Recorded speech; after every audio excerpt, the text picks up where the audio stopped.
Greetings everyone, and welcome to Anime Night in the Dojo. Today's featured show, My Dress Up Darling, Season 2. Yep, My Dress Up Darling, Season 2, Episode 11. Welcome back to the dojo. I'm Ryu. That's Age. We're back for more Anime Night in the Dojo. Just a quick heads up to anybody watching this and the Shield Hero and Peacemaker stuff, potentially. I'm really annoyed because my windshield got cracked today for a very stupid reason. So I'm not in a great mood, but we got to get this stuff done. So maybe this will put me in a slightly better mood. But yeah, if I seem a little annoyed, this is as mad as I've been in quite a while. So I apologize in advance. So anyway, as for My Dress Up Darling, as we can see Gojo over here looking very styling in his Izuku-tan, totally not real merchandise. He's gonna escape, or he did escape the sleepover, and now they're making the plans for the nun cosplay stuff, which I don't know if they're gonna get to that, actually, based on when I reread everything. They might I think I know where they're gonna leave it, and that's like right before the nun stuff, so we'll just have to see. It's gonna like set it up, and then I think we all see where this is going for where they're gonna cut off this season, which right around chapter 80. It's probably gonna be about chapter 83-ish. So I'll definitely reread the like 80 to 85 this week just to be like 100% sure, so I know like where it's at. But I remember everything that happens. I just don't know where. Like I had to reread like definitely 40 to 80 again, like I did. But everything from 80 beyond, I'm like rock solid on. So anyway, this has been fun. Great season, obviously so far. It'll be interesting to see how they set this stuff up. Obviously, we have this stuff going on with Juju and all that stuff, so that should be funny. Animating her madness is always going to be fun. So look forward to that and all the stuff that they're doing. So set up for the nun stuff, and I don't think we're going to get there based on just series of events, but starting next season with the nun stuff is a really strong start. So we'll just have to see how they pace it, because at the beginning of the season they did kind of like split where they met Mai. Like they flipped it a little bit, which again didn't matter. But maybe they'll like flip the little thing here or something. But other than that, you know, it is what it is. Again, I apologize for myself for being a little out of it because of anger. But again, just a little insight into me. I have not been this angry a long time. If ever, honestly. So I'm not really happy about it. So anyway, gonna try to put that aside as best as I can, and hopefully doing this will like bring me out of it a little bit. So maybe Safe Light can do me a solid tomorrow, and maybe they can just patch it and just like repair it, because it's within their range apparently. So I'll be talking to them in the morning. But anyway, let's go ahead, push some buttons, see what's up this week, so people on Patreon will get the timer stuff going, and people on YouTube will see you on the other side of the edit here for the discussion. So here goes something. Well, alrighty then. There you have it. We got Akira's backstory, the entirety of it.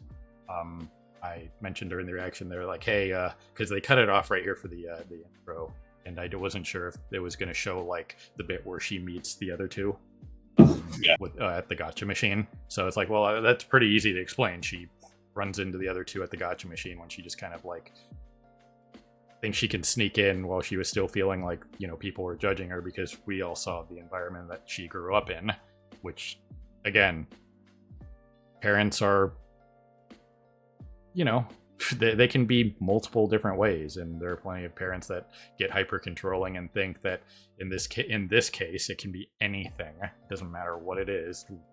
Use the manga and anime for this with Akira's life is they didn't want her having anything to do with that because they thought it was a bad influence and moo. So that's what she grew up with, and I don't think she said it here, but it's, you know, it's pretty obvious. The context clues were there, but there was a panel, like 1-2 sentences, where she said she just pretended to not still be reading manga and watching anime until she left her parents' house and went to college, basically. So that was the only thing that was kind of omitted, but it was pretty obvious when she went to the gacha machine because she was still interested. You know what I mean? So that was the one thing they didn't say out loud, but it was there. You know what I mean? Yeah, it was pretty heavily implied by the fact that, you know, she was still up to date on, like, what was something that everyone was interested in, because, like, she immediately recognized the Blaze gachas. Yep. And, like, specifically refers to the Black Lobelia one as Princess. Right. Well, that's something else, actually, but we're going to have to wait on that. But yeah, it's one of those things where we talked I did kind of like a mini rant, not really a rant, but just like a public service announcement, I guess you could call that, like a Mr. Rogers thing at the end of the reaction there. But it just comes down to, you know, yes, you're living in your parents' house, so yeah, at a certain point you have to abide by their rules and whatever. Maybe she could have had like a frank discussion with them, but there are a lot of parents that are controlling and stuff like that and think they know better, that kind of thing. That they don't try to like empathize with their kids or get in tune with their hobbies, or at least know enough about their hobbies that, you know, it's like in this case, like if I was Akira's father, I would just like, hey, give me one of those so I can read it, you know, that I'd know that there's nothing like too ridiculous, or even if there was, I'd be like, hey, you understand like this, like, you know, be an adult about it and explain it to the child. You know what I mean? And it's just like, I get why you like this, but hey, this stuff right here, like you get why this is like super bad or whatever. Like explain things like an adult would. You know what I mean? Yeah, I'm quite familiar with this whole situation. Freaking basically my entire childhood was a fight with my mother about the fact that she's always detested video games. Yeah. And since I played freaking Chip's Adventure on my grandmother's freaking old 1995 Windows 1995 freaking computer, I've always been super into games and stuff like that. Yep. It's just been like one of my main hobbies basically my entire life, and it's just always been a point of contention. Yeah, I mean, I've known a lot of people that have had those problems. I luckily never really had that problem with my parents. Like, they'd always give like the sideways dog eye on certain things, but they never said, hey, stop doing that. It's on you, kind of deal. Because it really wasn't that big of a deal. So, while I did get like that sideways dog eye, but you know, all of our parents grew up in a different generation. You know what I mean? You know how much technological advancement and cultural advancement there have been even in the last 20 years, let alone, you know, 50 since they were kids, or 60 since they were kids, that kind of thing. So it's way more than, you know, in the last century, that kind of thing. So it's a lot to take in, and it's a lot more change than even our grandparents had to deal with for raising our parents and kids and stuff like that. So yeah, it's not super common, but something that my own mother likes to bring up is the whole like, well, when I was like 15, I was living on my own and had my own job and stuff already. And it's like, yeah, even just like, you know, like 15 years ago when I was a teenager, it was already to the point of like, you had to have like freaking 17 different freaking reasons that allowed you to actually work as a teenager. Yep. So, times change, all that stuff. But either way, we got the entirety of Akira's backstory, which was very well done. I like how they made it longer for the anime and stuff like that they have been doing. They emphasized, you know, the gravity of the situation, how it affected her life, that kind of thing. How, at the very least, she was strong enough to hold on to the things that made her happy. And then to the extent of when she was telling Gojo about just like why she cosplays is because, you know, it's the exact same thing as what is going on with Gojo and Marin, is Marin pulled Gojo out of the abyss. Hmm. And these two pulled Akira out of the abyss. So she does whatever they want because as like just, you know, as a thank you for, you know, showing her that while she was obviously still interested in that stuff and was up on it, being open and honest and public about it, as opposed to just keeping it to herself. And that there are more people out there like her. Hi, this stuff wouldn't exist if people weren't buying it. You guys know what consumerism is? Consumerism is just exploiting children. Exactly. You know that. Yeah, right, totally. I could have sworn we could leave that to a certain YouTuber family that will not be named that exploits children. But yeah, it's just one of those things where you got to look at something, and it's one of those things I always look at that and go, well, there's got to be some people that are buying this. You know what I mean? I mean, hell, look at the Peacemaker thing that we had to talk about last week with that, like that fake magazine. It's just like, even when they're scamming people, obviously, people are still buying the damn magazine and they're still printing it. You know what I mean? For like the 12 people that are subscribed to it or whatever, like freaking Peacemaker mentions to out of bio. It's like, well, you know, if they're making money off of it, they're gonna send it. You know what I mean? So it's just, it's just one of those things. And now Adebayo has a different problem because whoever called her number thinks she's a freaking escort is the nice term for that. Or red light district term. I think we all know what I'm talking about. I'm not Adrian, so I'm not going to say it out loud, but you know, you guys watch Peacemaker, you know what I'm talking about. But either way, this series has done a very good job, and there have been other series that I've obviously pointed out, like, hey, you know, do whatever you want. It's your hobby. There are other people out there like you. Look at the cosplay events. Look at the conventions for all these things. Comic-Con, stuff like that. E3, even though E3 is kind of like on the way out, that kind of thing. But stuff like that. Anything that gets major conventions. Rooster Teeth had a major convention every year. You know what I mean? So you don't have to be gigantic to have a substantial following. Like, I know a lot of people fall into the whole like MMO kind of things, like, oh, if you don't have like several million active subscribers, it's a failure or whatever as an MMO or a game or something. It's like even like 10,000 active subscribers is a lot of money monthly. Yeah, I mean, just saying, if it's like a monthly, like, save $10 a month, that's not a small amount of money. That's $1 million.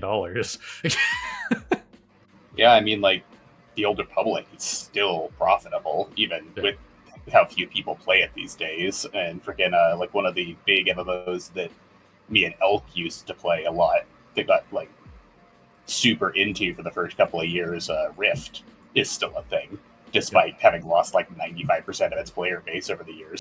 The only thing that happens is they're obviously not going to keep 40 servers up for a game like that. They'll downsize to like 2 or 3, and then their operating costs go way down, so they're still profitable. You know what I mean? It's only if they're dumb and kept the 40 servers up that they wouldn't be fine. You know what I mean? Or whatever it is. If you have less users, then you lower your operating costs by merging servers and what have you, so that you're still profitable. If you have even a couple thousand subscribers, it's still a lot of money. You know what I mean? It'll cover operating costs and keep people paid. Yeah, it's like what I was mentioning. Once again, you mentioned the Peacemaker thing with the freaking magazine. It's one of those things where, like, yeah, if you only have 12 people buying from you, then instead of like going through a printing company or whatever, just buy a small printer of your own for like a couple $1,000, and then just it'll pay itself off eventually, especially if you're getting influxes of ad money here and there. Yeah. From scamming people. Yeah. So, you know, it's kind of like we mentioned Rooster Teeth, like Jeff, Eric, Gavin, those guys, they do the regulation stuff, Regulation Pod, that kind of stuff. When they do their merch, while they don't do the whole they get, like, say 5,000 people like on a pre-order, and then they make 5,000 of them. That's like a viable thing where you make one piece of merchandise. Like, say, like if I made a I don't know, like a magnet of Victoria, right? And she's saying she kind of wants that. We'll think about it. But, you know, it's, if I did that, I wouldn't just order 10,000 of them assuming that people would buy it. it'd be like, okay, here's something that you can buy, and then once the order's made, then they make it. You know what I mean? Making it take a little bit longer, but you kind of have to protect yourself with that kind of merch. But what the regulation guys do, as opposed to just like filling a store or whatever, is they kind of like gauge the interest based on past sales and be like, okay, we sold 5,000 of these things last time, and they sold out in like 5 minutes. So let's get like 8,000 and then see what happens. You know what I mean? That kind of thing. And that's another way to do it, is to, so that you can get the stuff out to people faster, is like you order a specific number as opposed to just put it in production kind of deal. You know what I mean? So there are multiple different ways to like protect costs for companies like that and stuff like that, and still get merch out to people and whatnot. So it's just one of those things that a lot of people fall into that trap of, you know, oh, 10,000 people is still a lot of sales no matter what it is. You know what I mean? In the grand scheme of the world, yeah, 10,000 people isn't a lot. But when you're talking about sales and just stuff that's going on, and especially with like recurring subscriptions, that adds up pretty quick. You know what I mean? So never let anybody tell you that like having that kind of subscriber base or that kind of stuff isn't worth money. You know what I mean? It's like, oh, you have to have like 50,000 subscribers to make money on Twitch. No, you don't. No, you don't. I believe if you're running, like, say, if we could use Twitch as an example, and that's not even a good example right now because there are certain top tier streamers, one in particular, that are ruining all the ad revenue for everybody else. If the ad revenue was back to where it was, like, say, a year and a half ago, and all the advertisers weren't running away from the platform, if you were running a 3-minute ad every 30 minutes, which again is less than your average TV show, be real, they run ads every 15 minutes. If you're running a 3-minute ad every 30 minutes, on average, to make what is average minimum wage in America, you need about 70 to 80 concurrent viewers. It's not a lot, you guys. I've done the math. So it's just one of those things where a lot of people, it's like, oh, well, you have to have that. No, you don't. If you crack the 100 concurrent viewer count on Twitch, and you actually have people subscribing to you as well, or donating, or bits or whatever, and you have like a YouTube or whatever else, don't let people tell you that you need hundreds of thousands of people, because you don't. The people that have hundreds of thousands or millions, they're making a lot of money. Yeah. A lot. Okay? They're just not being real about it.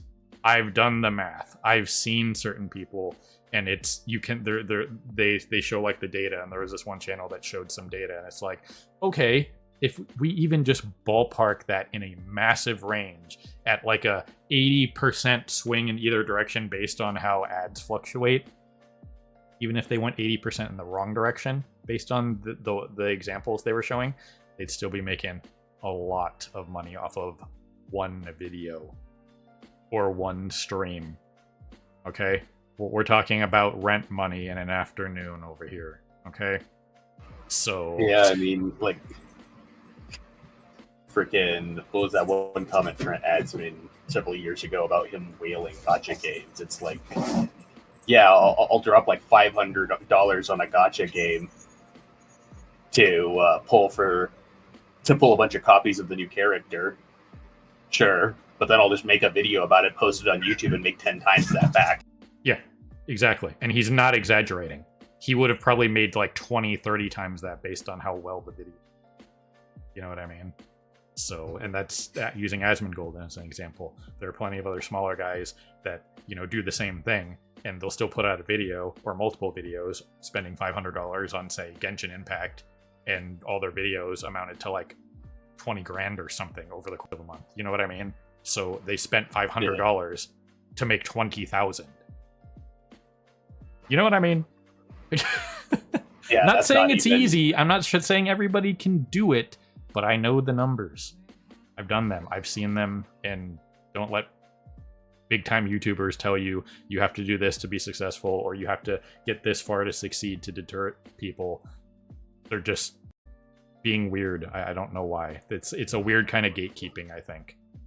So, yeah, and that's not even considering the stuff like paid promotion or incentive programs or stuff like that that they put out for content creators that you can usually get a hold of if you have any sort of even minor following, because a lot of those companies that put that kind of stuff out understand that you don't need to have a massive following to be profitable to them. So a lot of times they will give you like, here's like $80 of in-game currency to go play with and make a video out of, because even if you only have like 50 to 100 viewers, if even one of those spends freaking that much, then we made our money back.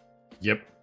And then you're just playing the numbers game of, well, if 20 of them spend $5, we made our money back. You know what I mean? Yeah. Or just some random new people that came to the channel or whatever it is. So it is what it is. There wasn't a huge amount to talk about with this episode, so I figured we'd talk about a couple other things that are this adjacent. You know what I mean? I like what they did with Akira's backstory. Glad they did that. They're sticking to it. I can't imagine that this isn't going to be exactly like what it needs to be, as I mentioned all season. I'll be surprised if they deviate from the course. The only thing I'm pretty sure on at this point is we'll probably be pushing the nun stuff back to the beginning of season 3 whenever that happens, which I'm sure it'll happen because season 3 will be the end of the series. You know what I mean? So I can't imagine we're not going to get it. Yeah, if we were going to actually do the nun stuff season in this season, we probably would have gotten some of it this episode. But since we got literally nothing on it apart from just Akira making some of the props with Gojo, chances are we're not going to actually do it. Right. And everything we've talked about at the end of the reaction and here revolves around the stuff that the older cosplayers here were telling Shinju. You know what I mean? Like, hey, you can still do stuff. You know what I mean? It's still totally feasible. If you have your code and you don't want to do it, totally fine. But give this a try first to see if this changes your mind. You know what I mean? Give it a shot. See if you like this. And if not, cool, then you don't have to.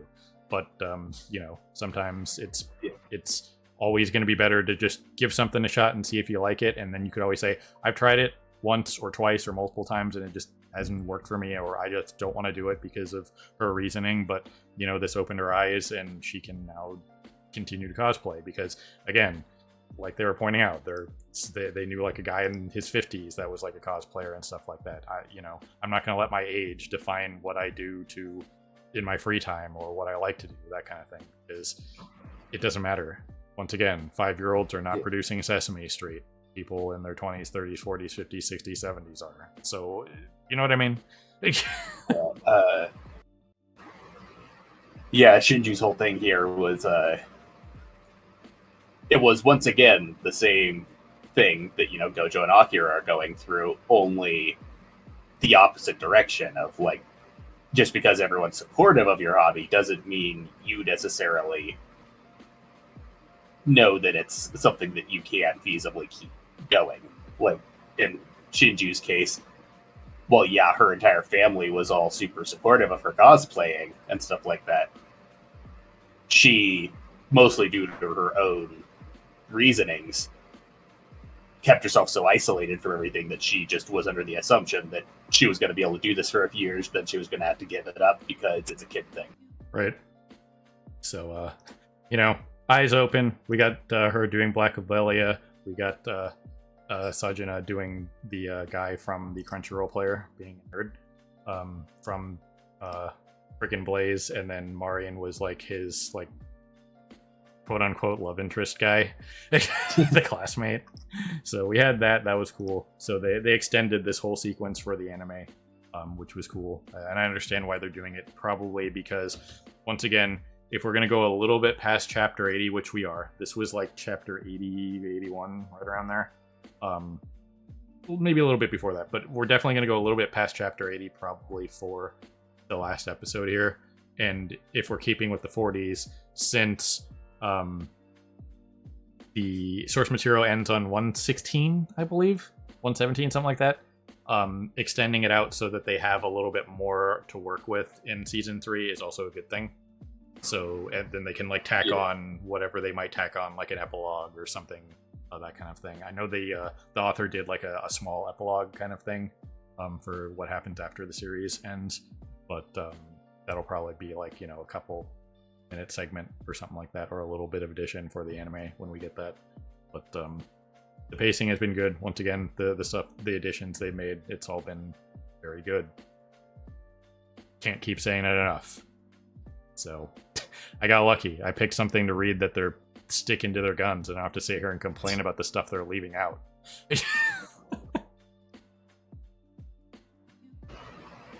Yeah. So far, I am I'm freaking 1 for 4 on that front. The only thing that I've actually read any sort of reasonable amount of that actually did stick to its source material fairly well didn't even do it originally. It only did it in the remake, and that's Hellsing.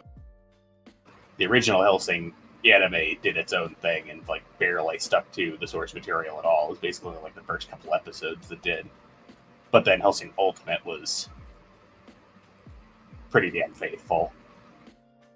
But the other things that I've actually read were freaking Soul Leader, Tanya, and Overlord.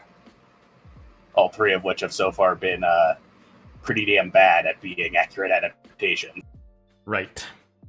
So, either way, another solid episode. Looking forward to seeing how they wrap it up next time. Mention it at the end of the reaction as well, as just like the end of season 1's episode 12 was just called My Dress Up Darling. Episode 24 of this is going to be Dear My Dress Up Darling.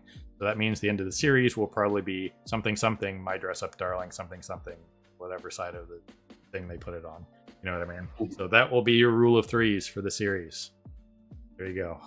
So either way, there's a lot to look forward in season 3, but we'll talk a little bit about that more next time when we do the season wrap up, that kind of thing for next week. So that's all I got for this week.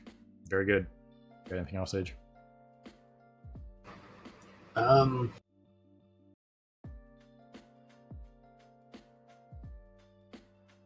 almost forgot about my cracked windshield, but now we got to go do Shield Hero, which is going to make me remember the cracked windshield one. And be like Sakamoto's glasses. Just here we go again. Yeah, so far he doesn't actually have anything referred to as the windshield. The closest he's got is the airstrike shield. Yeah. So. Yeah, no, I can't think of anything. All right. Well, then, ladies and gentlemen, people of YouTube, beyond have you watching, as always, we appreciate you stopping by and hanging out with us here in the dojo for more Anime Night in the Dojo. This was My Dress Up Darling, Season 2, Episode 11.